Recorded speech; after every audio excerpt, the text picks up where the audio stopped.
बिस्मिल्लाहिर्रहमानिर्रहीम। अस्सलाम वालेकुम वरहमतुल्लाहि वबरकातुहू।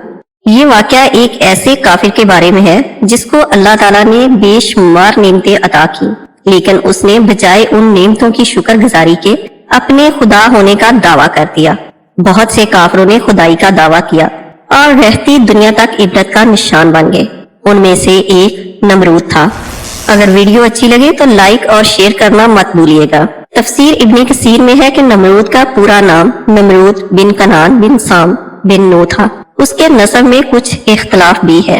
हजरत मुजाहिद फरमाते हैं, दुनिया की मशरक से मगरब तक की सल्तनत रखने वाले 4 लोग थे, जिनमें 2 मोमिन हजरत सुलेमान बिन दाऊद और हजरत जुल्करनैन अलैहिस्सलाम, और काफिरों में नमरूद और बख्त नसर।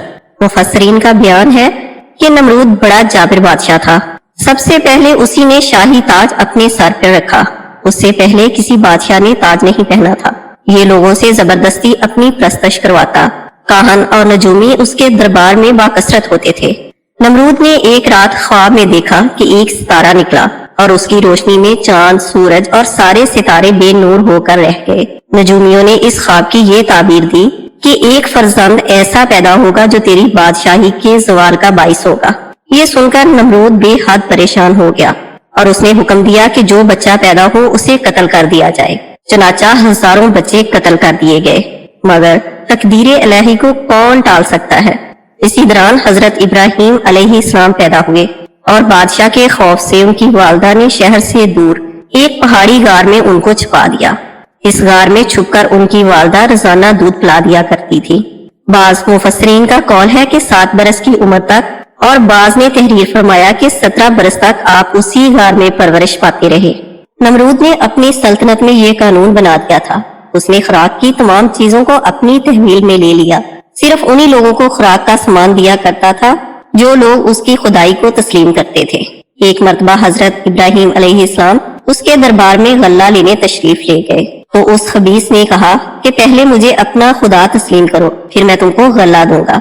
हजरत इब्राहिम अलैहिस्सलाम ने बड़े दरबार में फरमा दिया कि तू झूठा है और मैं सिर्फ एक खुदा की इबादत करता हूँ जो वाहदाहू ला शरीक है। ये सुनकर नमरूद आपे से बाहर हो गया और आपको दरबार से निकाल दिया। जैद बिन असलम का कौल है कि कहत साली थी, लोग नमरूद के पास जाते थे और गल्ला ले आते थे। हजरत खलीलुल्लाह भी गए, वहाँ ये मनाजरा हो गया। बदबख्त ने आपको गल्ला ना दिया, आप खाली हाथ वापस आए। घर के करीब पहुंचकर आपने दोनों बोरियों में रेत भर ली और घर वाले समझे कि कुछ लाए हैं। घर आते ही बोरियां रखकर आप अलैहिस्सलाम सो गए। आपकी बीवी हजरत सारा रजी अल्लाह ताला अन्हा उठी, बोरियों को खोला तो देखा बोरियां अनाज से भरी हुई हैं। आपने खाना तैयार किया। आप अलैहिस्सलाम की आंख खुली, देखा कि खाना तैयार है। आपने पूछा अनाज कहाँ से आया? आपकी बीवी ने कहा 2 बोरियां जो आप भर के लाए थे उन्हीं में से ये अनाज निकाला था। आप अलैहिस्सलाम समझ गए कि ये अल्लाह ताला की तरफ से बरकत और रहमत है। फिर नमरूद की दुश्मनी इस हद तक बढ़ गई कि उसने आपको आग में डलवा दिया, मगर वो आग अल्लाह के हुक्म से आप पर गुलजार हो गई और आप अलैहिस्सलाम सलामती के साथ उस आग से बाहर निकल आए और अलल अलान नमरूद को झूठा कहकर अल्लाह वहदहू ला शरीक की तौहीद का ऐलान करने लगे। नमरूद ने आप अलैहिस्सलाम के कलमाए हक से तंग आकर एक दिन आपको अपने दरबार में बुलाया और आप अलैहिस्सलाम और नमरूद के दरमियान ये मुकालमा हुआ। नमरूद, ए इब्राहिम, बताओ तुम्हारा रब कौन है जिसकी इबादत की तुम लोगों को दावत दे रहे हो? हजरत इब्राहिम अलैहिस्सलाम ने फरमाया, मेरा रब वही है जो लोगों को जिंदा करता है और मारता है। नमरूद, ये तो मैं भी कर सकता हूँ। चनाचा उसने उसी वक्त 2 कैदियों को जेल से दरबार में बुलवाया। एक को मौत की सजा हो चुकी थी और दूसरा रिहा हो चुका था। नमरूद ने फांसी पाने वाले को छोड़ दिया और बेकसूर को फांसी दे दी और बोला कि देख लो, जो मरने वाला था मैंने उसको जिंदा कर दिया और जो जिंदा था मैंने उसको मुर्दा कर दिया।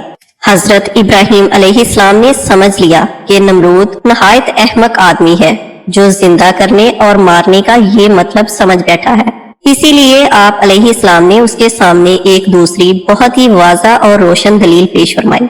आप अलैहिस्सलाम ने इरशाद फरमाया, ए नमरूद, मेरा रब वो है जो सूरज को मशरक से निकालता है और मगरब में गरूब करता है। अगर तू खुदा है तो एक दिन सूरज को मगरब से निकाल दे। हजरत इब्राहिम अलैहिस्सलाम की ये दलील सुनकर नमरूद हैरान रह गया और कुछ ना बोल सका, और हजरत इब्राहिम अलैहिस्सलाम इस मनाजरा में फतहमंद होकर दरबार से बाहर तशरीफ लाए और तौहीद इलाही की दावत अलल ऐलान शुरू कर दी। अल्लाह ताला ने कुरान मजीद में भी इस मनाजरा का जिक्र बयान फरमाया है। एक कौल ये है कि उस नाहंजार बादशाह के पास अल्लाह ने एक फरिश्ता भेजा। उसने आकर उसे तौहीद की दावत दी, लेकिन उसने कबूल ना की।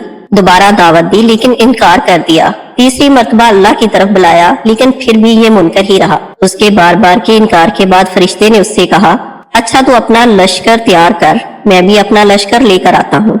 नमरूद ने बड़ा भारी लश्कर तैयार किया और जबरदस्त फौज को लेकर मैदान में आ डटा। इधर अल्लाह ताला ने बड़े बड़े मच्छरों की फौज भेजी। मच्छर इस कसरत से आए कि लोगों को सूरज भी नजर न आता था।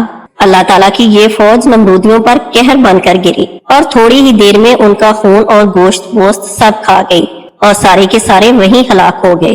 सिर्फ हड्डियों के ढांचे बाकी रह गए।